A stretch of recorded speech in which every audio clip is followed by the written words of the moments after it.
வந்தனா பழைய சம்பவத்துக்காக என்கிட்ட மன்னிப்பு கேட்டாங்க. படிப்படியா நாங்க நண்பர்கள் ஆனோம். அதுக்கப்புறம் வந்தனா என்னை காதலிக்கவே ஆரம்பிச்சிட்டாங்க.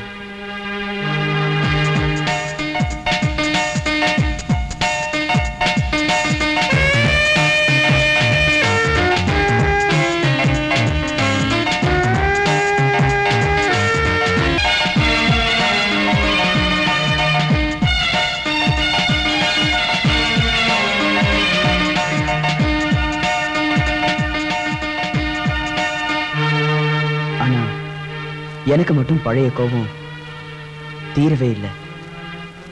எப்படியாவது அவளை பழி வாங்கணும்னு நினைச்சுக்கிட்டே இருந்தேன்.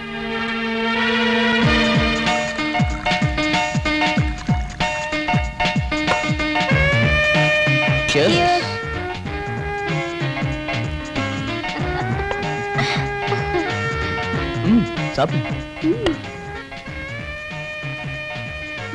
நல்லா இருக்கேன்.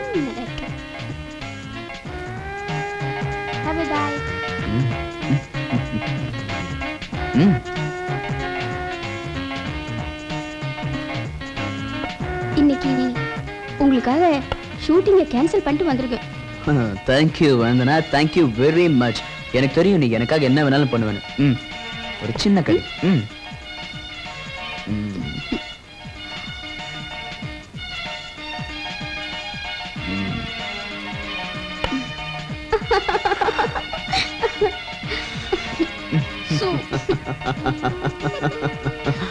Okay darling. ஏய் வந்தனா கம் ஆன். என்னால முடியல. Come on Vandana, once more please. Sorry yeah. Please darling. அவளை காதலிக்கிற மாதிரி நடிச்சேன். ஆனா புது குழப்பமா எங்களை பத்தி பத்திரிகையில கிசுகிசு வந்துச்சு. எங்க குடும்பத்துல நிம்மதி இல்லாம போயிடுச்சு. ஆனா வந்தனா அதை பத்தி எல்லாம் கவலைப்படாம என்ன கல்யாணம் பண்ணிக்கோன்னு வற்புறுத்தினா. அந்த நேரத்துல தான் ரிப்போர்ட்டர் ரவிக்கும் வந்தனாக்கும் பெரிய மோதல் வந்துச்சு. நான் எவ்வளவோ அட்வைஸ் பண்ணேன். ஆனா அவ என் பேச்சை கேட்கவே இல்லை. அந்த டைம்ல தான் நீங்க ரவிக்கு ஜாமீன் கொடுத்தீங்க. நான் வந்தனாவை அவளோட கெஸ்ட் ஹவுஸ்க்கு வர சொன்னேன். அங்க நாங்க 2 பேரும் நல்லா குடிச்சோம். என்னை கல்யாணம் பண்ணிக்க சொல்லி ரொம்ப கம்பல் பண்ணா. அவ அழகா இருக்கிறதுனால தானே இப்படி எல்லாம் ஆணவத்துல பேசுறான்னு சொல்லி நான் அவளை ஆசிட் ஊத்தி ஒரேடியா கொன்னுட்டல. நோ நோ, நான் அவளை கொலை பண்ணல. நான் கொல்லல.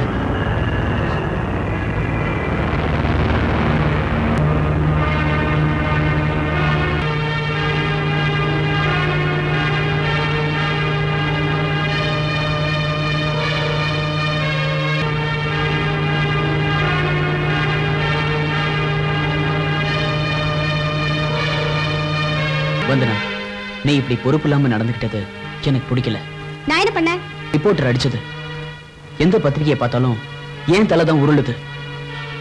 வீட்டுக்கு போனா பொண்டாட்டி கூட சண்டை. நிம்மதியே.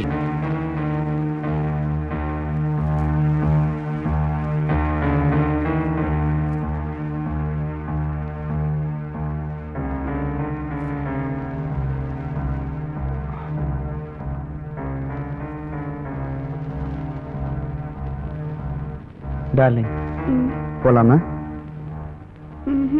எனக்கு ரொம்ப டயர்டா இருக்கு. நான் இங்கேயே தூங்கிட்டு காலையில போய்க்கிறேன். நீங்களும் இங்கேயே தூங்குங்களேன். காலையில போலாம்ல. அவ்வளவுதான். அப்புறம் என் பொண்டாட்டி பேயாட்ட ஆடுவா. கொஞ்ச நாள் பொறுத்துக்க. நான் வீட்டுக்கு போயிட்டு ஃபோன் பண்றேன்.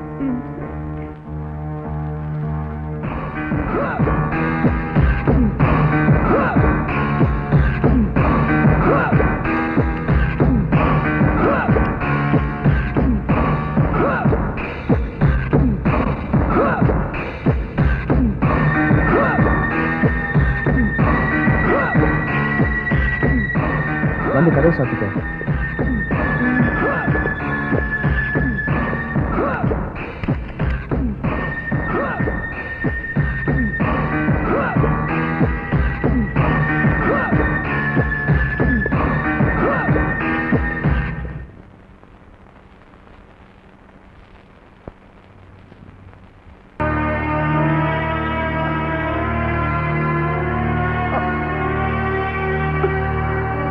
வாட்ச்மேன். அம்மா.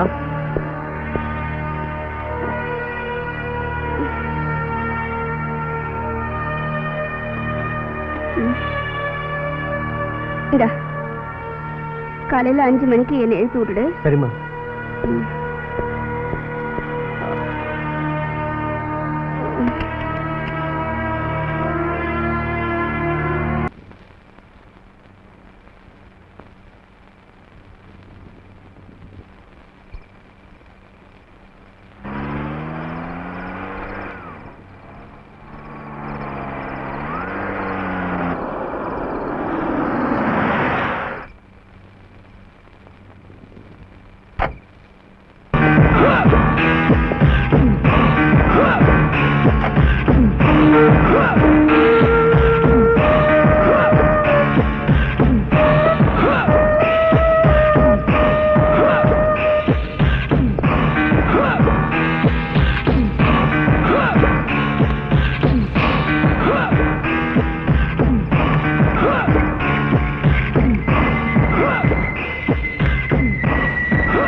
இந்த சட்டை ஒரு பெரிய எவிடன்ஸா இருக்கும்னு எனக்கு தெரியாம போச்சு.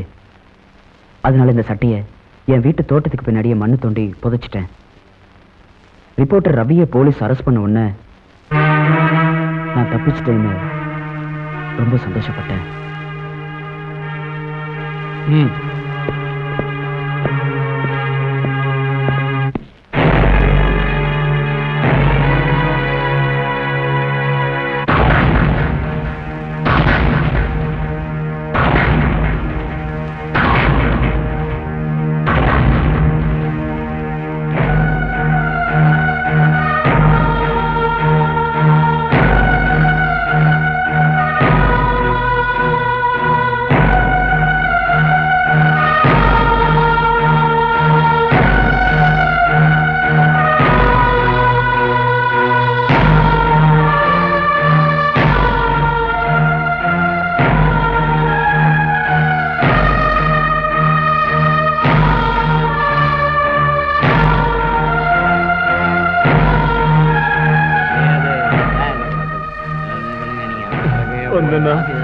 வந்தனா வந்தனா நான் வந்தனாவை பார்க்கணும்.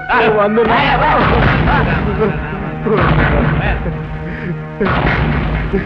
வந்தனா நீ இங்க இருக்க வந்தனா உன்னை நான் பார்க்கணும் வந்தனா வந்தனா ஐயோ வந்தனா என்னை விட்டு போயிட்டு வந்தனா வந்தனா நான் உன்னை பார்க்கணும் வந்தனா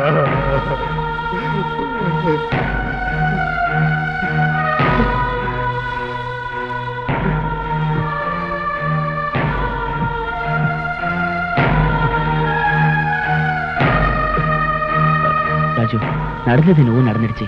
இனிமே அதை நினைச்சு எதுவும் கவலைப்படாத. சரி வா, நம்ம ஊருக்கு போயிடலாம். இல்ல சீனா, சினிமா தொழிலுக்கு கொஞ்சமும் சம்பந்தம் இல்லாத ஒரு பொண்ணை கூட்டு வந்து அவளை நல்ல நிலைமைக்கு வளர்த்து அதை காப்பாத்த தெரியாம அழிச்சிட்டா. இல்ல நான் தான் அழிச்சிட்டேன்.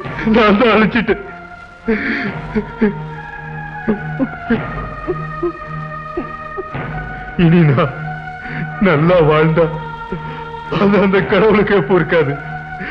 அதனால நான் இப்படியே இருந்தா தான் என் ஆத்மா சாந்தி அடையும். என் ஆத்மா சாந்தி அடையும்.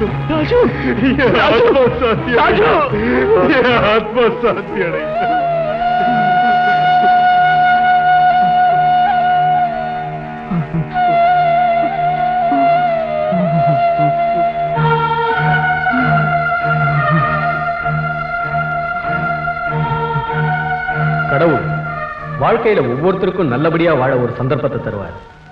அதை சரியானபடி பயன்படுத்திக்கிட்டா நல்லபடியா வாழலாம். அவன் வாழ்க்கை திசை மாறிய படகு போல.